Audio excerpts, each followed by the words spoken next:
तो अब हम आगे बढ़ते हैं इस पोयम में, बस 4 लाइनें और रह गई हैं।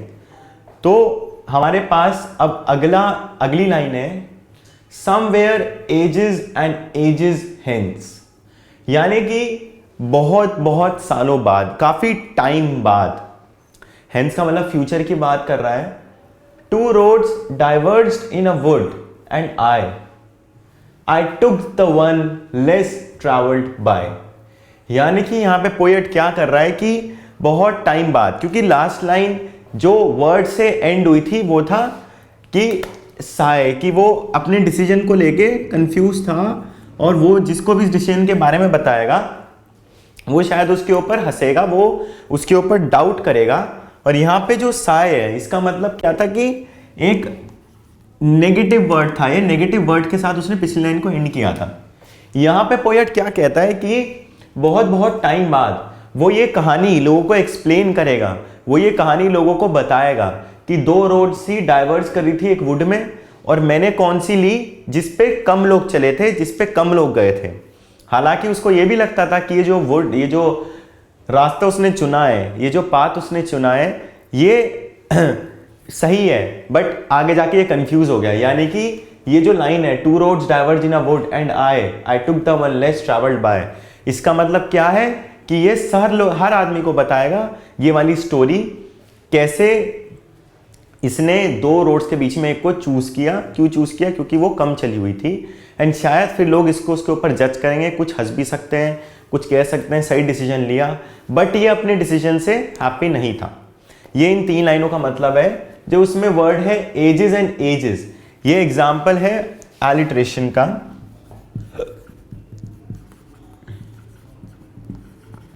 एलिट्रेशन का एग्जाम्पल है एजेस एंड एजेस।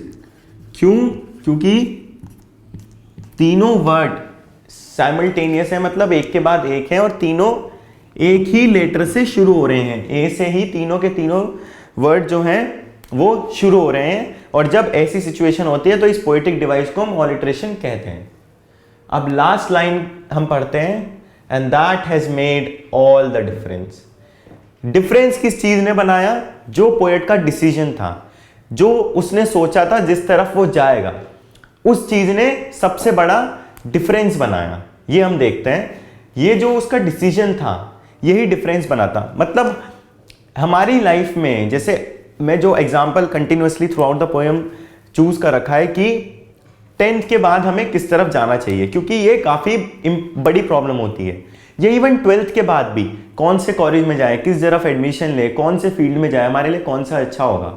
तो ये इतनी सारी चॉइसेस हमारे सामने रख दी जाती है कि हमें एक की तरफ जाना पड़ता है, और वो डिसीजन हमारी लाइफ में एक बहुत बड़ा डिफरेंस बना देता है, क्योंकि वो हमारे फ्यूचर को डिसाइड करेगा।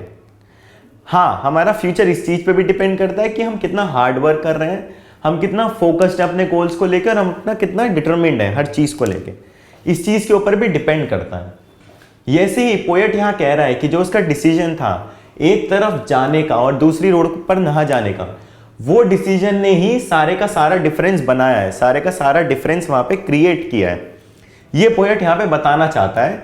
और ये जो लाइन है, and that has made all the difference, ये क्या बताती है कि पोएट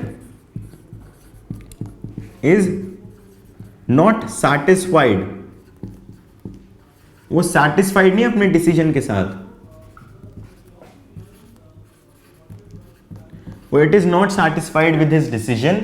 एक नेगेटिव एंडिंग है पोएम की, जो कि हम यूजुअली नहीं देखते हैं, क्योंकि हमें किसकी आदत पड़ती है कि एक हैप्पी एंडिंग की, कोई पोएम हो या चैप्टर हो या ड्रामा हो। बट यहां पे हम क्या देखते हैं कि पोएट बहुत डिससैटिस्फाइड है, वो बहुत अनहैप्पी अपने डिसीजन को लेके, और एक नेगेटिव एंडिंग के साथ वो इस पोएम को खत्म करता है। बट भले ही ये पोएम एक नेगेटिव एंडिंग के साथ खत्म हुई हो, भले ही रॉबर्ट फ्रॉस्ट बहुत दुख मना रहा है कि मैंने एक रोड ली पर दूसरी नहीं ली, और उसको उस चीज का बहुत गम भी है, बट हमें यहाँ पे एक चीज देखने वाली है, सोचने वाली है। और शायद जो मेन रीजन है, ये पोएम 9th क्लास में इंट्रोड्यूस की गई है कि हमारी लाइफ में आगे बहुत डिफिकल्ट सिचुएशंस आती हैं। इवन ऐसी सिचुएशन आती है कि जीने और मरने की बात हो जाती है, और उस पॉइंट पे हमें एक चीज चूज करनी होती है। दोनों तरफ नहीं जा सकते, दोनों पाथ्स की तरफ नहीं जा सकते, एक पाथ की तरफ जाना होता है। इसलिए हमेशा हर डिसीजन, लाइफ का बड़े से बड़ा या छोटे से छोटा डिसीजन, हमें बहुत सोच समझ के, हमें प्रॉपरली एनालिसिस करके लेना चाहिए। हमारी लाइफ में हमें अपने गोल्स और ड्रीम्स क्लियर होने चाहिए कि हमें क्या करना है। हम अपने इंटरेस्ट, हमारे अंदर किस चीज़ की एबिलिटी है, उस चीज़ के बारे में हमें जानकारी होनी चाहिए, पता होना चाहिए। और जब हम इन चीज़ों को फाइनली अचीव कर लेंगे, फाइनली इन चीज़ों को समझ लेंगे, अटेन कर लेंगे, तो डिसीजन लेना तो आसान होगा ही। जो हम डिसीजन लेंगे वो भी राइट पाथ में जाएगा। और एक और बात जो रॉबर्ट फ्रॉस्ट कहना चाहते हैं कि जब आप एक डिसीजन ले लें तो उस डिसीजन को सही प्रूफ करने के लिए हार्ड वर्क करें, मेहनत करें, नहीं तो आपकी लाइफ में भी बहुत प्रॉब्लम हो सकती है। जैसे कि यहाँ पे हम देखते हैं रॉबर्ट फ्रॉस्ट की लाइफ में हुई, वो कंफ्यूज हो गए, वो वापस आ गए एंड फिर वो यही सोचने लगे कि अगर मैं ये स्टोरी किसी को बताऊंगा तो लोग मेरे पर हंसेंगे, एंड इवन नेगेटिव एंडिंग के साथ उन्हें पोएम खत्म करनी पड़ी। क्यों? क्योंकि उन्हें समझ नहीं आया वो किस तरफ जा रहे हैं, और जिस तरफ वो चले गए उन्हें ये नहीं पता चल रहा था वो सही है गलत है, उन्हें जाना चाहिए नहीं जाना चाहिए, क्या डिसीजन लेना चाहिए क्या नहीं लेना चाहिए।